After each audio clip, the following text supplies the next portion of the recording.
Imagine, if you will, a meeting at the boardroom of Electronic Arts, at the headquarters of the publisher behind Battlefield. All of the EA execs are there, smoking their fat cigars in their plush leather chairs. The CEO of DICE, the developer of Battlefield, is there too. The EA execs have kind of pushed him to one side because Battlefield 5 has performed so poorly. But that's what this meeting is about. How to make Battlefield fun and popular again. But the meeting is not going very well, with people arguing about what makes a shooter fun, whether there should be a battle royale as part of the next Battlefield, and if there should be a season pass. All of a sudden, there's a knock at the large oak boardroom door. The room goes quiet as a secretary enters, followed by two meek-looking developer types, clearly a little overawed by the amazingly opulent EA headquarters. "Ladies and gentlemen," the secretary says, "the lead developers from Darkflow software from Latvia are here to talk about their ideas for a World War II shooter and how they could apply these ideas to our Battlefield game." "Get on with it, lads," a rather brusque EA exec shouts from the back of the room. "We haven't got all day." One of the Eastern European developers nervously coughs, smiles, then walks towards the head of the conference table, passing handouts to the seated executives. "We love Battlefield at Darkflow software," he begins, "but we think our ideas can improve it for a lot of the players to make it more fun and rewarding." Most of the EA execs have sceptical looks on their faces, and the DICE CEO is looking down at the handout with a pained expression. This doesn't put the young man from Latvia off. "We want to take Battlefield back to the iconic flashpoints of World War II. Normandy, the Battle for Moscow, the fall of Berlin, the Desert War in North Africa. We want to give our players the World War II sandbox they know and love, and not the theatres of operations that, although were important, don't fire the imagination like the famous ones." At that statement, the DICE CEO winces. "We want Battlefield moments, large maps, tanks, planes, bombers, LMGs, explosions, artillery strikes, the ability to build defences and structures. We want large-scale battles where the players feel they are truly part of a dynamic and cinematic moment. We want era-realistic weapons, uniforms and equipment," he continues. "We don't want crazy skins, experimental weapons and overpowered perks. We want powerful bolt-action rifles that require skill and accuracy to use. We want a fast time to kill, one-shot kills to the head with even the most basic rifle. We want simple spotting, but we also don't want our players to completely blend into the scenery." "This all sounds well and good," interrupts a particularly corpulent EA exec, "but what you're describing is simply a good version of Battlefield. We know where we went wrong with Battlefield 5, and those issues are going to be sorted with Battlefield 6. What different ideas do you want us to consider?" The second developer from Darkflow software then comes forward, more confident than the first, with a steely look in his eye. Walking up to the table, he places two palms on the dark wood, then stares at each of the execs in turn.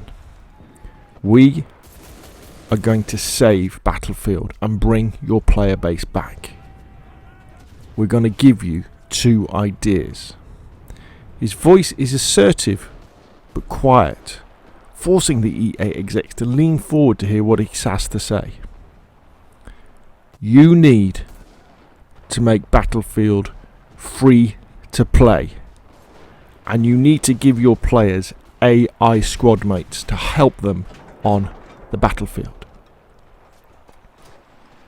There's a pause and all is silent. The EA execs look at each other, and then the chuckling starts. Then the laughing. After a minute or so, all of the Electronic Arts board members and their DICE lackey are almost crying with laughter. Some look like they might pass out with the mirth. All of this doesn't seem to bother the two developers from Latvia. It was like they were expecting this reaction. They turn, leave the boardroom, and close the door behind them. As they make their way to the lift to take them downstairs, they pass the secretary who had let them in earlier. "How did it go, gentlemen?" she says. The two developers pause, and one says, "Just as we expected." The secretary has a puzzled look on her face but continues, "You had a call come through for you while you were in the meeting. Someone from a company called Gaijin. They said their corporate private jet was waiting for you at the airport.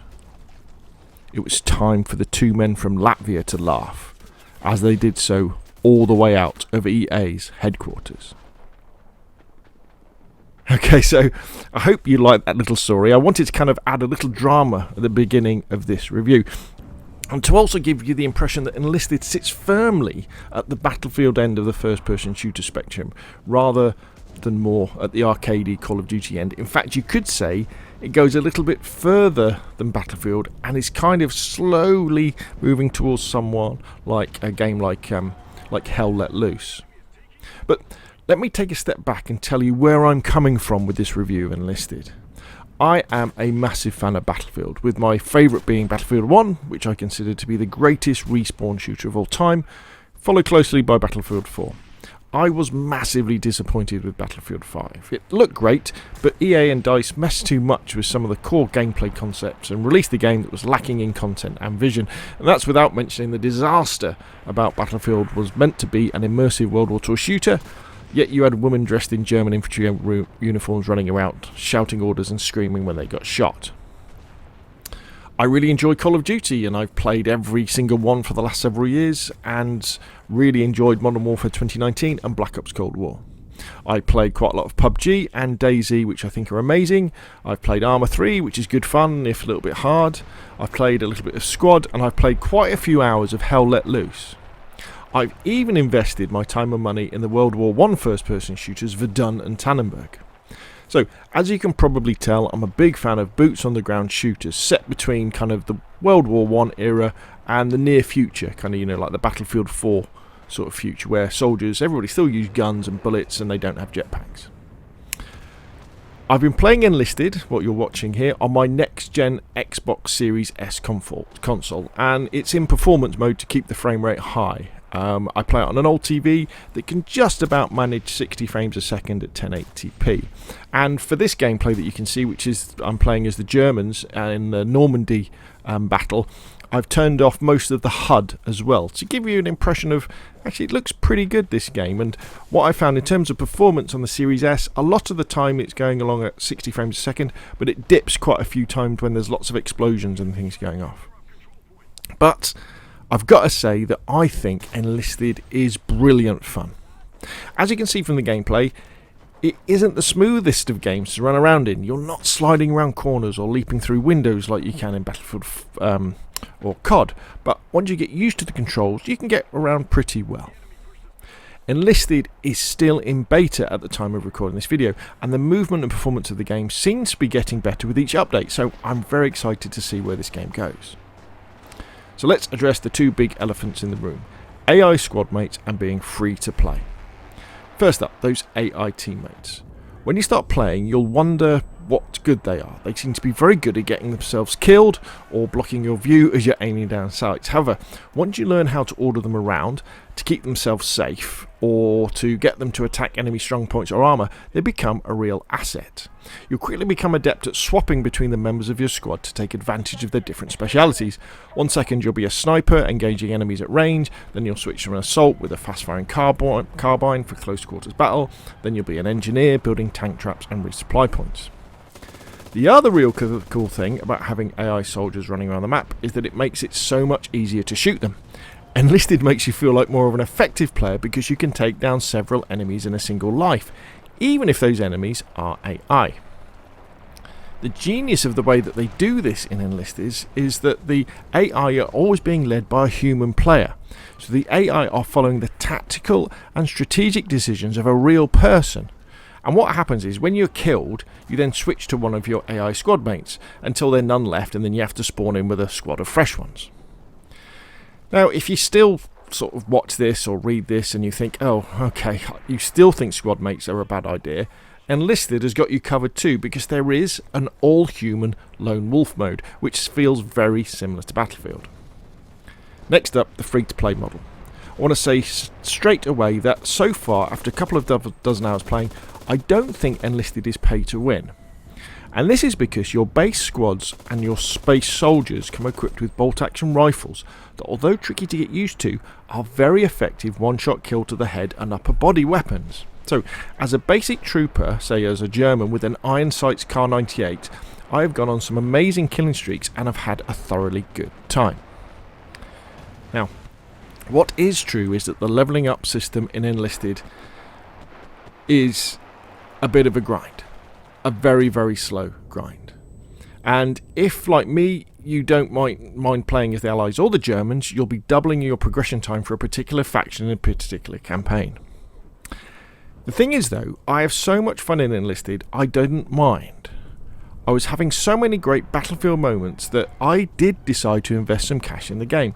Not because I needed to, but because I wanted to. I wanted to support the developers and trying to make this game a success. So I bought the Elite Battle Pass for about a tenner, which lasts I think 75 days from new and allows you to buy more soldiers and gear. I also bought the Premium Pass, I think they call it, or the Premium Account, which again is about a tenner and lasts for 30 days and basically halves your upgrade times on most squads, soldiers and gear, so it's doubling the rate at which you earn XP.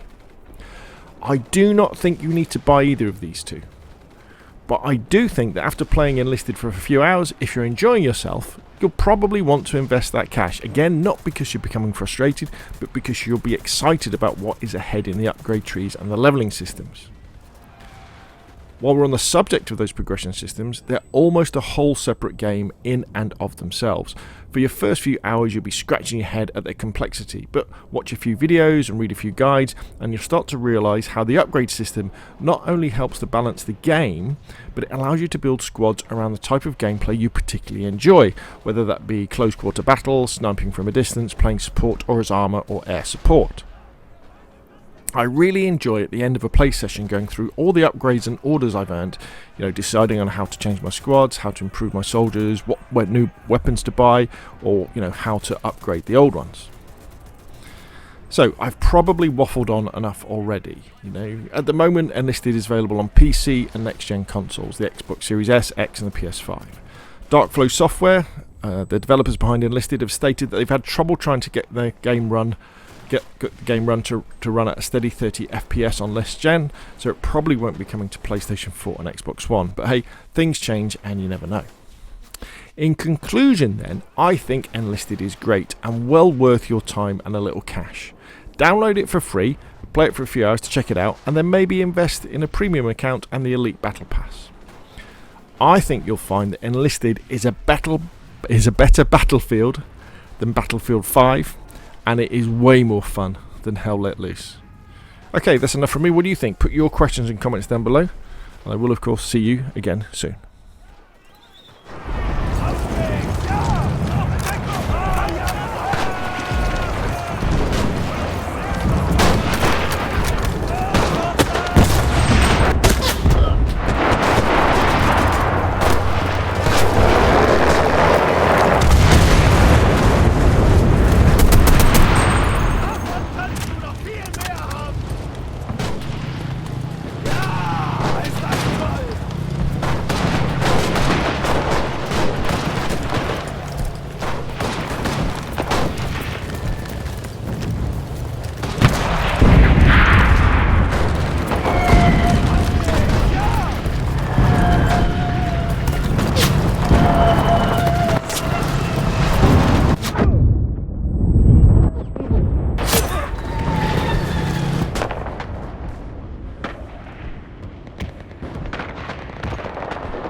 Schlag an. Verstanden. Bestätige Koordinaten.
Bastard!